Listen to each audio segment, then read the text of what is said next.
Nous sommes sur les plateaux de Guel Afrique Média. Bonsoir chez vous et bienvenue à suivre ces flashs d'infos.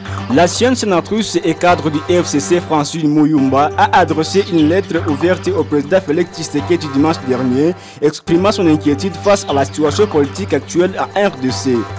Dans sa lettre, elle dénonce les poursuites judiciaires contre des oppositions et l'interdiction de certains partis politiques de l'opposition. Elle appelle le président à choisir entre la voie de la polarisation et des persécutions ou celle du droit, du pardon et de l'inclusion.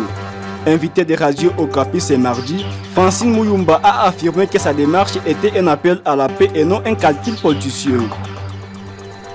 La Cour constitutionnelle rendra son verdict ce mardi 20 mai dans l'affaire du parc agro-industriel de Boukangalonzo. Les sœurs d'Augustin Matata, ancien Premier ministre et député national, Deokrasia Mutombo, ex-gouverneur de la Banque centrale, et Christophe Grobler, patrocine africain de la société Africom. Ils sont accusés de détournement de plus de 285 millions de dollars liés au projet. Le procureur général a requis 10 ans de travaux forcés et 10 ans d'inéligibilité contre Matata ainsi que son arrestation immédiate. Restez connectés pour suivre les dernières informations sur ce procès crucial.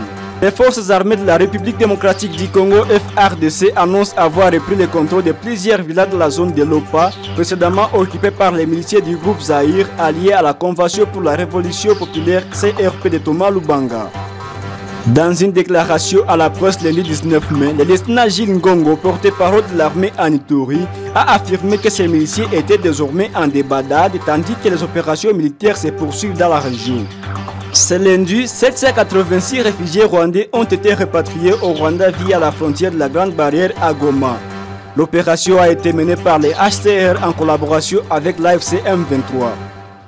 La majorité des familles proviennent de Karega, dans le territoire de Massissi.